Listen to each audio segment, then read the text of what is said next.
Olá, sejam muito bem-vindos a mais um do NadiaCast, o podcast que domina o seu medo E o seu coração? e o seu coração.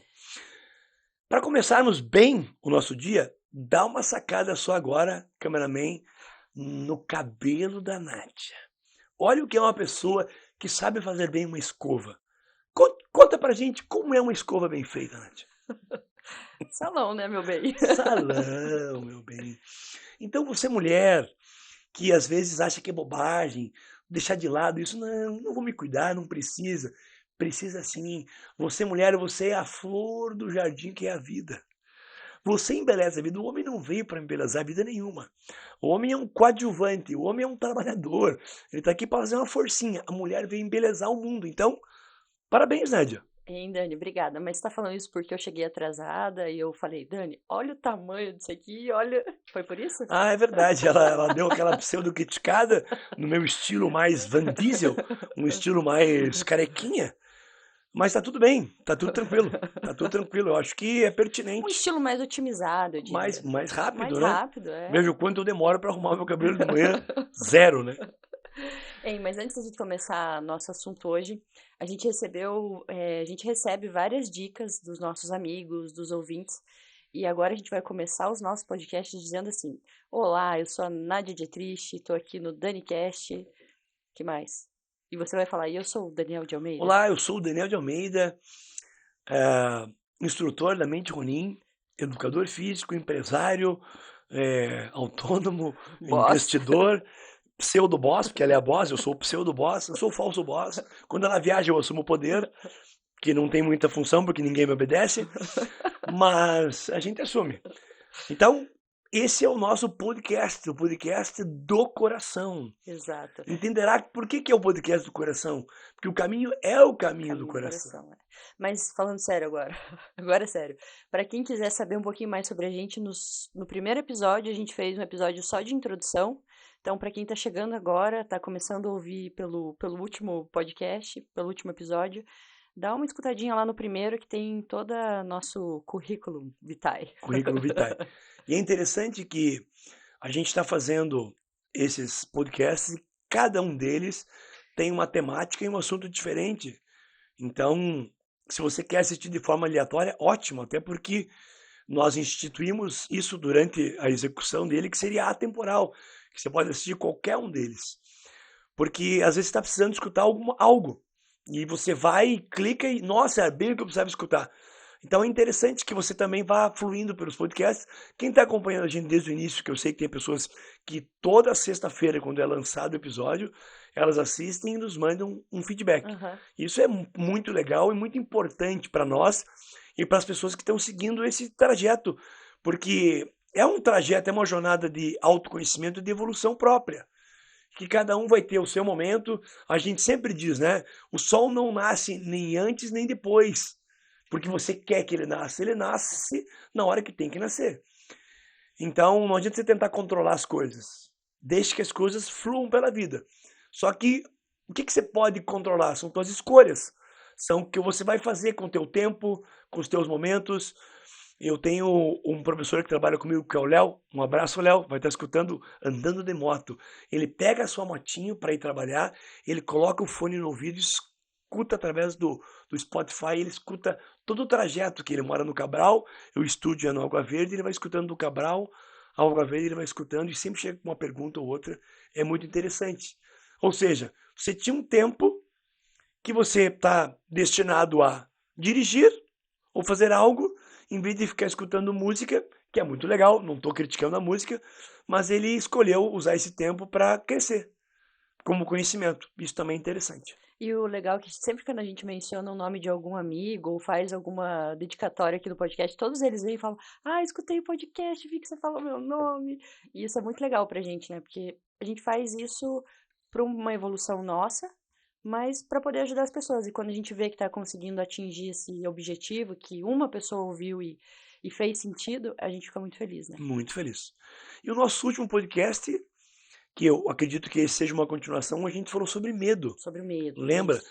Foi uma brincadeira que a gente fez, e eu consigo fazer essa brincadeira com a minha amiga Nádia, porque realmente era uma pessoa que está num nível de evolução que ela sabe que é brincadeira. Porque as pessoas, quando machucam o ego, né, de contar a história do leão, e ver que isso foi algo que aconteceu, que foi involuntário e que realmente pode ser usado como conteúdo para que você possa aprender algo.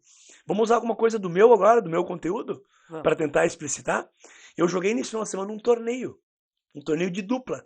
E desde antes da pandemia, eu não vinha jogando mais torneios. Eu sou tenista, amo o tênis, faço uma academia que eu amo de paixão, que é a Academia Marco Silva, onde o Marco Silva, o próprio Marco, é meu professor. E eu venho fazendo com ele há muito tempo. E ele fez um torneio de 20 anos na academia. E eu, para prestigiar, eu falei, vou participar. Mas fazia muito tempo que eu não participava de um torneio. No torneio você se põe à prova. É muito interessante. E eu fiz uma preparação com meu amigo Felipe Bernardi. Bernardi, um abraço. Se está escutando, tomara que esteja, porque sempre que a gente conversa sobre caminhos evolutivos, esse é um. Se você está escutando o podcast, parabéns. Se não está escutando, está perdendo de escutar o teu nome. Nosso querido Tufa. Nosso querido Tufa. A gente chama ele de Tufa carinhosamente, que é o Só eu e o Pantufa. Dani. Só eu e o Dani podemos chamar ele de Tufa. A gente sabe por que do Tufa, né? Eu vou contar a história pra vocês. Um belo dia estavam conversando, eu e o pai da Nádia, conversando sobre coisas que aconteceram na nossa infância, né? Nossa, apanhava de cinta. Aí o dia triste, eu apanhava de fio de luz. E ele perguntava na conversa, nossa, minha mãe me espancava com a pantufa. Eu falei, o quê? Como é que é? E a partir daquele dia começamos a chamá-lo carinhosamente de Tufa. Então, para ver como as gerações mudam, né? A minha geração, a geração do teu pai, a geração do Tufa mudou bastante. Bom, eu e o Felipe fomos jogar dupla nesse torneio. Treinamos pouco tempo, 2 semanas para esse torneio, mas treinamos o máximo que a gente pôde e entramos no torneio final de semana passado. E eu, que sou um cara que, de alguma forma, sou instrutor da Mente Ronin, e eu trabalho com domínio de medo, trabalho com questões emocionais, de autocontrole. Até para que eu possa explicar para vocês, eu tenho que praticar. E chego bonito no torneio, lotado, cheio de amigos lá fora, pessoas importantes para mim. Eu falei, opa! Aí o coração já começa tudo. Aí você faz o quê? Técnicas de domínio do medo. Coloquei a língua no céu da boca, a energia na planta do pé e comecei a respirar de forma pausada e tranquila pelo diafragma e fui tentando relaxar o corpo, que era o que eu podia fazer.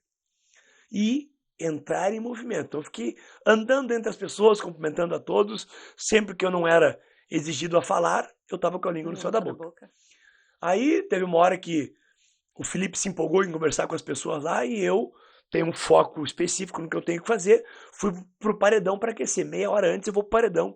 Fiquei trocando bola enquanto o Felipe ficava conversando. Tá bom, talvez ele não precise tanto para aquecer, mas eu preciso. Então eu fiquei aquecendo uma meia hora até que nos chamaram para entrar em quadra. Então eu aqueci, ele não aqueceu muito, mas tudo bem. Eu tenho que me preocupar comigo, não o que vai acontecer com o outro. Apesar de jogar em dupla, e os dois funcionam, tem que funcionar como um reloginho, senão a dupla não funciona. Ok. E entramos em quadra, e ali começamos, eu lembro de começar os 2 primeiros pontos no tênis, bem aguerridos e de forma forte. Então, a pessoa que estava sacando bem, e nós conseguimos anular ele e fizemos 0,30. Então, a gente acertou 2 pontos e saímos na frente. Falei, cara, mais 2 pontos e a gente sai ganhando esse jogo, quebrando o saque dos adversários. E daí, eis que veio uma bola para mim, baixinha, difícil a bola, eu sei. E eu tenho que dar um voleio curto e eu erro o voleio. Naquele momento que eu erro o voleio, eu já comecei a me contrair. E você sentiu isso na hora? Senti na hora. Já comecei a me contrair. Só que quem que disse que você consegue controlar aquela? Você tem que ficar toda hora dizendo relaxa, relaxa, relaxa, relaxa, relaxa. Só que você tem que pensar no jogo. O jogo tá acontecendo. Ou melhor, não tem nem que pensar, né? Mas aí começa a pensar. Você começa a pensar, puxa, tudo bem, ainda estamos na frente. Tá 15-30. Aí, saque no meu parceiro. Pá, não conseguiu devolver. 30 iguais. Então aquela vantagem que a gente não teve mais. E a partir daquilo, foi como uma bola de neve, tudo foi acontecendo. E tem muita coisa que acontece daí. Pouco tempo de treino, nunca jogamos juntos, eu e Felipe. Eu joguei abaixo do que eu sempre jogo. Porque eu não sou um cara bom de dupla, eu sou um cara bom de simples. Mas eu fui me aventurar na dupla. Só que eu tenho um certo tipo de regularidade jogando simples e dupla. Que eu vinha treinando, eu estava me sentindo mais regular. E ali eu comecei a errar mais do que o normal. Então você começa a errar mais do que o normal, por quê? Ai, não é um bom dia. Não é só isso. Tudo parte do medo. Você está com medo. E o medo tensiona o corpo.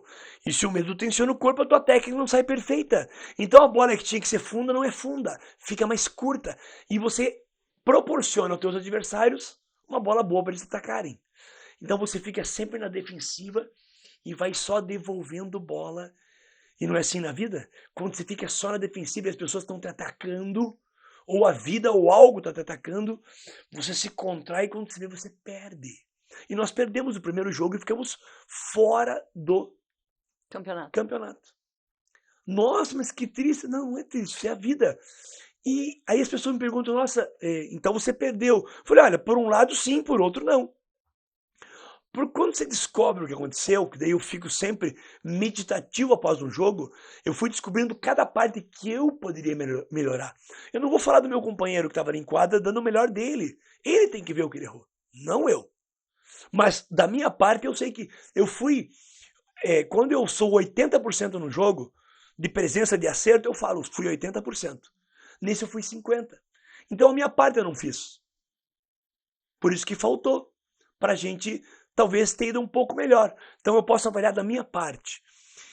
E o quanto o medo ele aparece na sua vida e você nem sabe que é medo muitas vezes. Então o medo de decepcionar quem estava lá fora. Aí eu tenho uma técnica de não olhar para quem está lá fora, porque às vezes você olha e alguém te fala uma coisa e você fica pior. Então, eu fico tão focado no que eu estou fazendo que eu não olhava para fora. Eu lembro de buscar a bola perto da torcida, e a torcida gritando, e eu ia buscar a bola e concentrado na bola e no que eu tinha que fazer, para não olhar para a torcida, que é o meu modo de me concentrar. Tem gente que já gosta da torcida gritando e falando e se motiva mais. Eu não. Eu prefiro ficar centrado em mim mesmo. E mesmo que eu tentasse ficar centrado em mim mesmo, o medo ainda foi mais forte. Por quê, Nádia? Por que o medo naquele momento venceu qualquer outra coisa? Observando você contar, é exatamente o que eu já contei uma história aqui, e é essa sensação mesmo. Isso. Só que eu não sei exatamente qual é a resposta que você vai dar, mas eu queria saber se está ligado ao fato de você começou aqui contando que fazia, desde antes da pandemia, você não participava de campeonatos. Primeiro, Então, muito bom. você poderia estar na tua zona de conforto, e quando você se expõe dessa forma, você sai da tua zona de conforto. Muito bom. E aí você tá de frente com os seus medos. Porque quando a gente tá em situações confortáveis do dia a dia, você não se expõe. Geralmente é quando a gente se expõe que a gente fala, opa, tem alguma coisa errada ali. É isso. É isso. Se expor à vida. E nós estamos falando de um jogo, nós estamos falando da vida. Isso é confrontividade. Você estar pronto para o confronto a todo e qualquer momento. Nossa, Dani, que incrível. É incrível mesmo.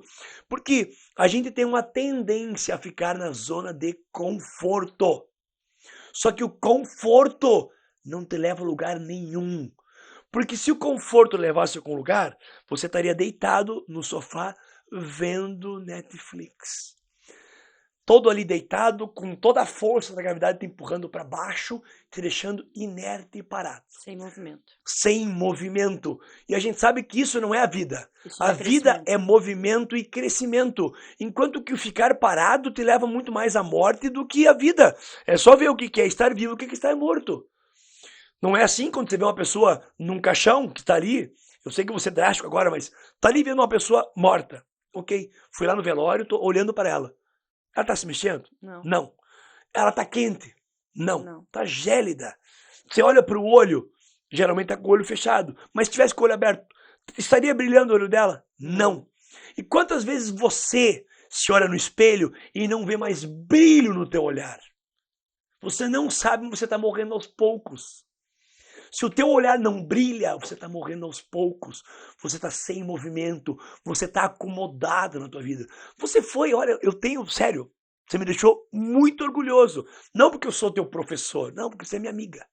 E eu tenho visto que você consegue a cada vez mais descobrir coisas, vendo nos outros, a gente aplica na vida da gente, mas é isso. Ou seja, você tem um problema na tua empresa. Ótimo. Hã? Ótimo. Isso te tira da zona de conforto, te faz ser melhor, te faz encontrar um modo de solucionar aquilo. E quando você aprende a solucionar, nossa, você dá um salto e vem outro problema maior ainda. Uhum. E você dá um salto maior ainda. O Akbar diz, não diz? Você é do tamanho dos teus problemas. Se você tem problemas pequenos, desconfie, você é bem pequenininho, quase que medíocrezinho. Agora, você tem problema cabeludo, cara, Você é um gigante. você é um gigante. Porque se o problema cabeludo se apresentou, porque você pode resolver. Não é assim que dentro de uma religião aí específica, não falam que Deus não nos dá uma cruz tão grande que não possamos carregá-la? Exatamente. Então, você é do tamanho da tua força, no tamanho do teu poder. Então, problemas grandes virão. Só que você é tão safo de resolver problemas que para você não é um problema grande. Para quem olha de fora fala, cara, Não sei o que eu faria. Não sei o que eu faria, ou como você superou isso. E você supera. Isso entra num tema que eu quero comentar hoje, que é o tema da confrontividade. Nós vamos falar um pouco sobre ela daqui um pouco. Então, quero entender que estar pronto para os confrontos da vida é sair da zona de conforto. E para isso tem todo um cabedal técnico de conhecimento que vocês vão aprender agora.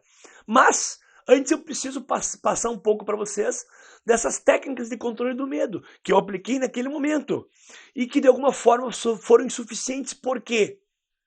Por que foram insuficientes? Então veja, eu coloquei a língua no céu da boca, eu respirei pelo diafragma, eu concentrei minha energia na planta do pé e entrei em movimento. Mantive meu corpo relaxado o máximo que eu pude e fui trabalhando. Mas por que não deu certo? Já que o nível dos atletas, eu não estou desmerecendo outra dupla era muito boa, mas eu e o Bernard tínhamos condições de dar um trabalho maior para eles. Por que não demos? Tudo isso que você falou. Muito tempo sem jogar. Porque cada vez que um atleta entra numa partida e perde, ele vai criando uma casca, ele vai aprendendo a se comportar diante das pressões. Por isso que no tênis hoje, eu comecei a jogar agora com 38 anos, será que eu posso ser número 1 do mundo? Cara, é muito difícil. Eu não vou dizer impossível, porque nada é impossível para um ser humano. Mas com 38 anos, que o Federer pôde jogar com quase 40, ele parou de jogar. Mas ele foi exposto ao ato de entrar em quadra e sofrer tudo isso. Críticas, alguém olhando, o teu técnico gritando, a torcida batendo palma ou vaiando. Você vai ter que se acostumar com aquela pressão e aquela pressão tem que ser fácil de lidar. E ela só fica fácil quando você trabalha ela. Por isso que você treina todos os dias. O jogador de tênis profissional, ele treina todos os dias. Não só para pegar tempo de bola. Tem que estar tão automático para o corpo dele reagir a uma bola, tão automático, que ele não precisa pensar. Porque ele sabe que durante a partida ele vai pensar muito. E quando ele pensa, ele não joga. Uhum. Olha que loucura. É como eu olhar para uma bola, eu ver que a bola está pronta para bater numa paralela, só que eu tenho um adversário que se locomoveu antes e foi bem para a paralela. E eu já pensei em fazer aquilo. Aí eu penso, não, ele foi para lá, vou mudar o golpe, vou bater uma cruzada. Você vai acertar ou vai errar? Vai errar. Você tinha programado algo, o teu corpo estava pronto para fazer aquilo. Você muda. Só não erra, sabe quem? Quem é gênio. Que está acostumado à exposição a esses elementos, esses vários tipos de elementos, e está ali no momento presente. Então, assim, ele isso, tá daí preparado. Ele consegue mudar o golpe. Daí sim ele consegue olhar aquilo e mudar o golpe com perfeição. Mas aí é aquilo que a gente fala, né? Que são esses elementos extraordinários que eles não agem com o pensamento, eles agem... Na verdade, é o espírito deles ali isso. Jogando. Aí entra a confrontividade. Aí entra os 4 elementos, os 4 fatores da confrontividade. Eu não vou te expor agora, te fazer lembrar deles, mas eu vou falar eles. O primeiro aspecto da confrontividade, aspecto mágico, que é isso que está falando, que é canalizar esse espírito. Tá? agir de forma mágica. O segundo aspecto da conflitividade, o fator estratégico, ter uma estratégia, que a gente já vai falar o que é isso. O terceiro fator da conflitividade, fator técnico, a técnica que eu vou usar. E o último fator é a tática. Na verdade, esses fatores, os 4 fatores, eles mostram o seguinte, que da mágica até a tática que vai acontecer é o que acontece no campo espiritual até se materializar na tática, no físico. Ou seja, vamos falar sobre eles agora, então. Quando a gente fala de um aspecto mágico, para eu desenvolver um aspecto mágico na minha vida, o espírito tem que estar no controle do corpo. Para o espírito tem que estar no controle do corpo e você ver um Roger Federer jogando, um Michael Jackson dançando, um Michael Jordan jogando basquete, um Anderson Silva, quando ele lutava de forma solta, as pessoas olhavam, até passavam uma arrogância de tão solto que ele estava. Era bizarro o que esse cara fez no tempo dele lutando. Então eu estou falando de pessoas relacionadas à atividade física que foram ícones dos seus esportes por algum tempo.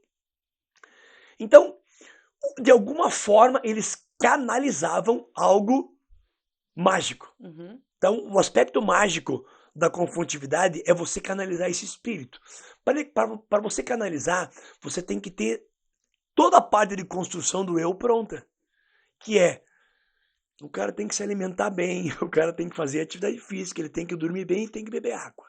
São os 4 primeiros princípios básicos de sobrevivência. Você tem que começar para isso, para que os outros corpos estejam sempre no centro. Atuem, né? A tua energia esteja organizada, você respire bem, tenha contato com o sol, estar sempre no centro das tuas emoções, ou seja, eu não sou um cara muito raivoso, mas eu tenho um fogo interno que eu sei controlar.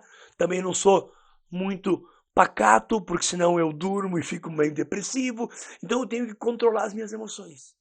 E o quarto ponto é ter uma mente sempre voltada para o meu melhor. Sempre estar mentalmente preparado para que os meus pensamentos sejam mais positivos que negativos e eu possa, de alguma forma, através desses 4 pontos, mental, emocional, energético e físico, fazer com que o meu espírito atue. E o espírito atua de forma mágica e você faz coisas bizarras que as pessoas não conseguem entender. Me expliquei no aspecto mágico? Sim, Esse é o aspecto mágico da confrontividade. Depois vem um aspecto estratégico. Eu tenho que ter uma estratégia. Então, a estratégia já é a aplicação? Não, a estratégia vem antes. A estratégia é um componente mental. Como é que eu vou agora, diante de tudo? Eu já tenho tudo, eu faço tudo certo, Nádia. Eu como certo, eu administro minha vida, eu treino um monte. Eu faço tudo o que deve ser feito, tá bom. Agora, qual é a melhor estratégia contra aquele adversário? Eu vou ter um adversário que às vezes bate mais de direita do que de esquerda. Mas a esquerda dele é boa, porque se o cara é profissional, ele não tem uma esquerda ruim. Mas a esquerda é um pouco pior que a direita. Então eu vou criar agora uma estratégia. Eu vou criar uma estratégia para que eu possa, de alguma forma, fazendo tudo o que eu tenho que fazer, mentalmente, eu crio uma forma de ganhar dele. Isso é a forma estratégia. Eu vou dar outro exemplo de estratégia. Por favor. Porque a gente faz muita consultoria para empresas, empresários, e a gente sempre fala que as pessoas pensam que quando você para fazer a estratégia, eu estou perdendo tempo porque eu podia estar executando. E não, a gente ganha muito mais tempo dedicando um tempo ali específico para a estratégia, que seria o meu action list, Isso, né, que eu adoro, isso. que eu amo fazer. Perfeito. Porque, falando de um atleta, por exemplo, ok, ele faz tudo isso no físico, ele tá com a casa pronta para receber, né?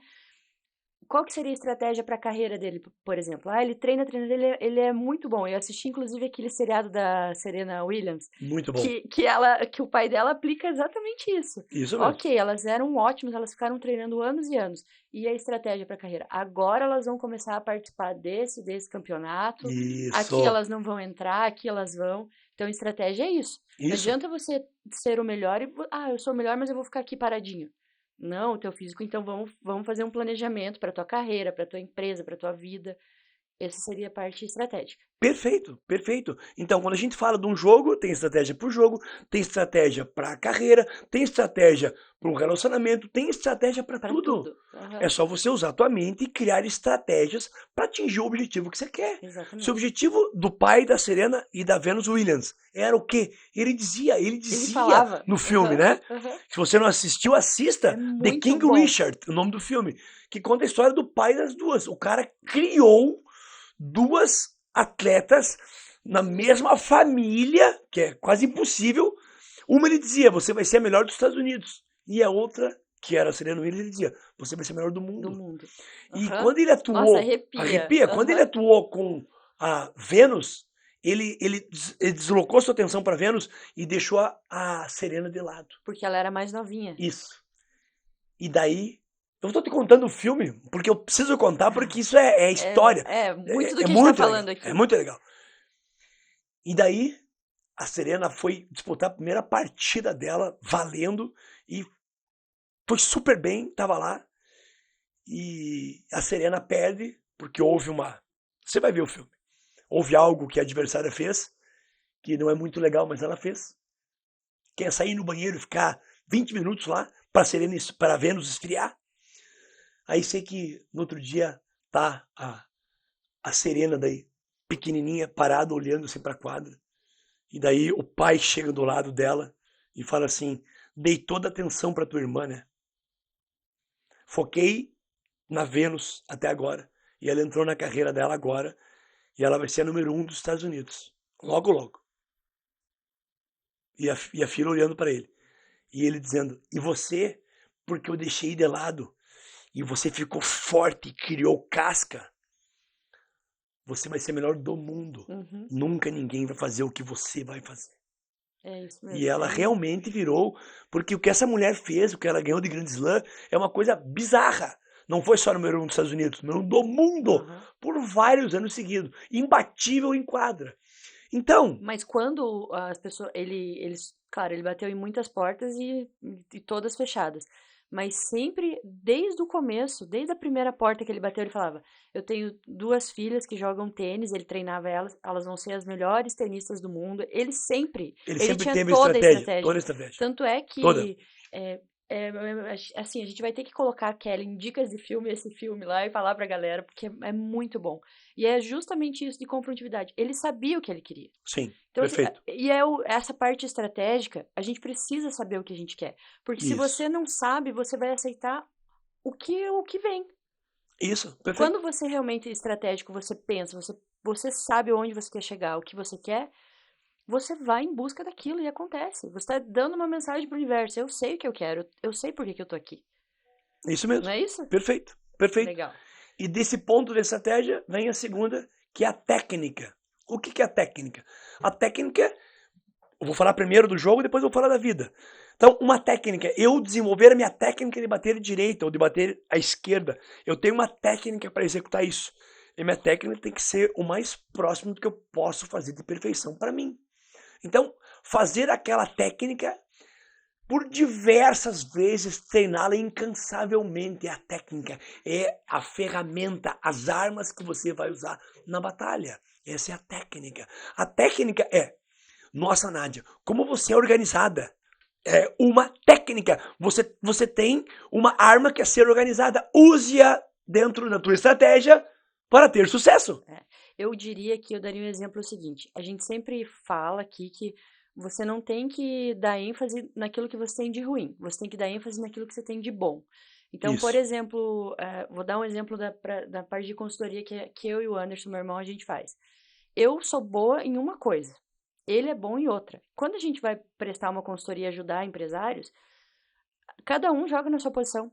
Não adianta eu querer jogar na posição dele porque eu vou me embananar, eu não vou saber fazer. Isso. Então eu faço toda a parte de front com o cliente, de fazer a gestão e falar, e ele tá atrás dos bastidores fazendo a programação, criando planilha, fazendo porque ele é bom nisso. Perfeito. Então, essa parte é você, eu diria que é você dar ênfase naquilo que você tem de bom. Ai, mas eu tenho tanta coisa para melhorar. Ai, todos nós temos. E A tá gente tudo não é bem. bom em tudo. O Dani faz uma coisa, a Nádia faz outra, a Kelly Isso. faz outra. E é por isso que a gente trabalha, é por isso que a gente cria uma empresa. Porque cada um aqui dentro é bom em uma coisa. E é muito legal isso, né? Porque é entender que eu não sou um ser que me basto por si só. Não, a Eu gente preciso dos outros, precisa. assim como os outros precisam de mim. Por isso que cada ser humano que habita essa terra está aqui para dar algo para o mundo, para os outros. Então é muito melhor você ajudar os outros do que atrapalhar a vida dos outros. Então seja alguém útil para você e para o mundo. Faça algo, use o teu melhor em prol de uma empresa, em prol da tua família, em prol da sociedade, em prol dos teus amigos. É isso. Isso é usar a parte técnica. Isso. E da técnica eu venho para a parte prática. Prática. Porque não adianta, desculpa falar isso, mas não adianta vir para mim, ai, nossa, eu falo de ter uma masturbação mental. O que é isso? Ai, nossa, eu sou teórico, eu teorizo a vida. Tá, e o que você faz? Nada. Ah, você teoriza a vida, mas você não vive a vida. Para mim é mais confortável. Saia do conforto. Para de teorizar e bota na prática. A tática é você atuar. Eu usei, então, o meu aspecto mágico, que é fazer tudo que eu sei fazer, de forma que o meu espírito assuma o controle do meu corpo mental, do corpo emocional, do corpo energético, do corpo físico. Eu crio uma estratégia, porque eu sou estrategista na mente, usei essa estratégia, treino a técnica, ou seja, uso o meu melhor. E agora a tática é o que eu vou fazer no aqui e agora, em cada momento, porque existe uma tática para cada momento. Exatamente. E é muito do que a gente faz aqui. Não adianta a gente vir aqui sentar e falar, ai, tem que fazer uma boa alimentação, tem que tomar água, tem que fazer exercício físico. Você está fazendo? É isso mesmo. Ai, não, eu só estou indicando para as pessoas. Então, quando eu tô aplicando o que você fala aqui, eu tô tomando água. Se você olhar na minha mesa, tem garrafa d'água em tudo, porque eu esqueço de tomar água. Então, uma técnica que eu utilizei vou colocar várias, porque eu sei que eu tenho que tomar todas aquelas garrafas ali durante o dia. Perfeito, é Porque isso. não adianta eu vir aqui e falar, olha, eu sei, o mágico é isso. Ah, daí eu tenho uma excelente estratégia, porque eu sou a garota checklist. Ah, daí eu vou pra parte técnica, pego as melhores pessoas para trabalhar comigo. Tá, mas e aqui? No E a tático, prática? o que eu tô fazendo? E a prática? É isso mesmo. E a prática? E a prática? Né? É Você isso. tá aplicando aquilo que você tá falando? É isso. Quando você vai jogar tênis, a gente vai sentar numa sala e vai ver tudo aqui, mas na hora de jogar você faz isso? Então, é muito importante a gente detalhar mesmo essas 4 partes, porque é o que a gente vive no dia a dia. Perfeito. E daí você vai dizer assim, tá, mas então você não usou a confrontidade porque você perdeu. Claro que eu usei. Por que eu perdi aquele jogo? Tempo de treinamento não foi o ideal. Domínio do medo naquele momento, porque eu estava longe de torneios há muito tempo, não foi o ideal. E pronto, e tá tudo bem. Ah, e agora, Dani? Agora você vai treinar mais, treina mais dupla. Eu tava fora de uma zona de conforto minha, que era eu jogo simples, eu contra o outro. Agora eram 2 contra 2. Muitos elementos adicionais ali. Claro, né? é que nem as 9 dimensões de manifestação da vida. A primeira é o eu comigo mesmo. E a segunda é o relacionamento. Eu entrei numa dinâmica eu e outro. Eu vou me relacionar. O posicionamento da dupla é totalmente diferente da simples. É algo que eu tenho que aprender mais ainda. Não, e você precisa não entender só o teu comportamento, mas como você tem que saber como o outro vai se comportar para vocês se alinharem ali. É isso. E não bater cabeça. É isso. Então, olha que legal. Aí você pergunta, então você perdeu o jogo. Eu posso ter perdido no placar, mas eu ganhei num monte de coisas. Eu ganhei agora em estar falando tudo que eu estou falando dos aprendizados que eu tive. Porque, meu amigo e minha amiga, você não vai ter vitórias todo momento na tua vida. Vai ter hora que vai ter um revés forte, vai ter bater de frente. E daí eu vou te perguntar, aprendeu o quê? Não aprendi nada. Então, desculpa, então você perdeu mesmo. Agora, se você levou um baque e aprendeu, ótimo. Você não perdeu. De alguma forma você ganhou. Ganhou conhecimento, ganhou aprendizagem e não vai errar na próxima. E aquele lá você pode dar um check como lição aprendida e trazer para tua vida. Não vou mais agir dessa forma. Isso. Porque inconscientemente a tua mente vai querer ir por aquele caminho, porque é a tua zona de conforto. Isso. E se você aprender, você fala, não vou mais por esse caminho. Agora eu vou por aqui, porque eu não vou pegar atalho, que eu sei que nesse atalho eu vou me dar mal. Isso. né? Então, essa é a lição aprendida de quando acontece algo na tua vida. Então, se você participou de um torneio e você está falando tudo isso aqui e você realmente vai aplicar isso ali na parte tática, é uma lição aprendida. Isso mesmo. Por isso você não vai passar mais, porque você já sabe como se comportar. Perfeito. Mas não significa que não vão vir outras batalhas. Claro. Vão vir. E quem garante? Porque quem garante que eu vou ganhar a próxima? Eu posso perder no próximo torneio, a mesma coisa. Mas por quê? Porque tem outros 2 jogadores lá. E eu não estou desmerecendo em hipótese nenhuma os dois, que eram muito bons. Porque, e daí? Ué, ganhou a dupla melhor. Isso, tchan. Precisa melhorar o teu técnico. Claro, eu vou melhorar mais ainda, mas eu tenho uma dupla. Aí não é só melhorar o meu técnico, eu tenho que melhorar o relacionamento da dupla e a engrenagem para que funcione melhor. A outra dupla funcionou melhor. Só isso. E tá tudo bem. Ah, isso depende da tua vida. Não depende da tua vida. Eu não dependo, não tinha nem premiação em dinheiro. É muito mais interno o prêmio do que externo. Sim. Porque mais forte do que aquele que vence a 1000 homens em batalha é aquele que vence a si mesmo. Então sempre vai ser eu contra eu mesmo. Sempre.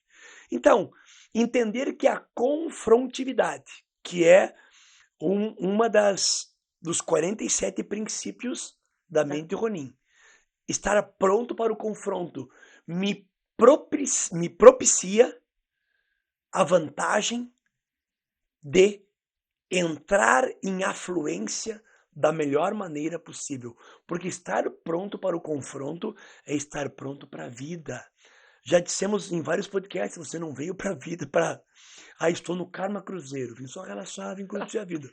Pode ser que alguns pensem assim, mas a hora que faltar o dinheiro, que você tiver que molhar o bumbumzinho para aprender a nadar, você vai ter que nadar. E daí? Você está pronto para o confronto?